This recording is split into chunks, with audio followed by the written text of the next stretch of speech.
নওগাঁ জেলার মান্দা উপজেলার বিষ্ণুপুর ইউনিয়ন পরিষদে কিন্তু কৃষক দলের আয়োজনে আজকে একটি সমাবেশ অনুষ্ঠিত হয়েছে। সমাবেশে মূলত বাংলাদেশের সংখ্যাগরিষ্ঠ কৃষক জনগোষ্ঠীকে সুসংগঠিত করার লক্ষ্যেই কিন্তু ইউনিয়ন পর্যায়ে 3 মাস ব্যাপী কিন্তু এটি সমাবেশের আয়োজন করা হয়েছে। তো এই সমাবেশে আজকে কৃষক দলের জেলা নেতৃবৃন্দ উপস্থিত ছিলেন এবং উপজেলা বিএনপিরও বিভিন্ন পর্যায়ে নেতৃবৃন্দ কিন্তু উপস্থিত ছিলেন।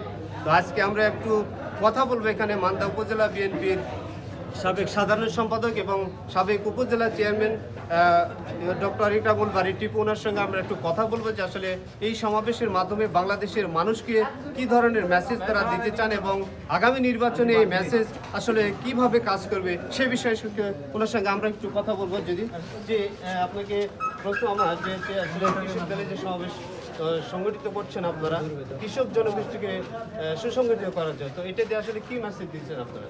জি, ধন্যবাদ আপনাকে। আপনারা জানেন ইতিমধ্যে যে আমাদের বিএনপি ভারপ্রাপ্ত চেয়ারম্যান জনাব তারেক রহমান সারা বাংলাদেশের এই কৃষক সম্প্রদায়কে উদ্বুদ্ধ করবার জন্য এবং এই কৃষকদের মাঝে সচেতনতা সৃষ্টির লক্ষ্য নিয়ে 3 মাস ব্যাপী একটা কর্মসূচি গ্রহণ করেছেন। যে কর্মসূচির মূল বিষয় হচ্ছে উপজেলা পর্যায়ে, ইউনিয়ন পর্যায়ে, জেলা পর্যায়ে সর্বত্র কৃষকদের সমাবেশ ঘটিয়ে তাদের মাঝে অতীতে এই কৃষকদের ভাগ্যের উন্নয়নের জন্য রাষ্ট্রপতি জিয়াউর রহমানের সময়ে কী কী পদক্ষেপ গ্রহণ করা হয়েছিল, পরবর্তীকালে বিএনপি চেয়ারপারসন দেশনেত্রী বেগম খালেদা জিয়ার দেশ পরিচালনার সময়ে কী কী সুযোগ সুবিধা কৃষকদের জন্য তৈরি করা হয়েছিল এবং এরপরে দীর্ঘ 17 বছর আওয়ামী রেজিম যারা দুঃশাসন চালিয়েছে তারা কিভাবে কৃষকদেরকে শোষণ করে কৃষকদের মেরুদণ্ড ভেঙে দিয়ে অর্থনীতিকে লুটপাট করেছে সেই মেসেজ দেয় এবং পাশাপাশি আগামী দিনে যদি এই কৃষক শ্রমিক মেহনতি জনতার সমর্থন নিয়ে বিএনপি দেশ পরিচালনার দায়িত্ব পায় তাহলে এই কৃষকদের ভাগ্যের উন্নয়নের জন্য বিএনপির পক্ষ থেকে কী কী কর্মসূচি গ্রহণ করা হবে তার একটা বক্তব্য তুলে ধরে উনি সারা বাংলাদেশে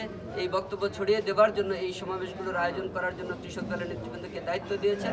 তারই অংশ হিসেবে আজকে আমরা এখানে কৃষক সমাবেশ করে কৃষকদের মাঝে তারেক রহমান সাহেবের বক্তব্য প্রচার করে সেই বক্তব্যের উপরে যদি কোনো প্রশ্ন থাকে, কোনো বোঝার কোনো বিষয় থাকে কৃষকদের, সেগুলোর উত্তর দিয়ে যুক্তি খণ্ডন করে আমরা কৃষকদের মাঝে সচেতনতা সৃষ্টি করছি যাতে তারা আগামী দিনে এই মেসেজটা সর্বস্তরের কৃষক শ্রমিক মেহনতি মানুষের মাঝে পৌঁছে দিতে সক্ষম হয়।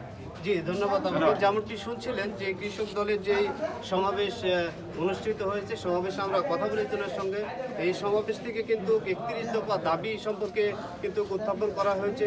সেখানে বলা হয়েছে যে আওয়ামী লীগ দুঃশাসনের আমলে কিন্তু ফ্যাসিস্ট সরকার কর্তৃক কিন্তু কৃষকদের মেরুদণ্ড ভেঙে দেওয়া হয়েছে এবং কৃষি খাতে যে সর্বোচ্চ পরিমাণে যে লুটপাট, দুর্নীতি, অনিয়ম, স্বেচ্ছাচারিতা করা হয়েছে সেটির অবসান কিন্তু ঘটবে।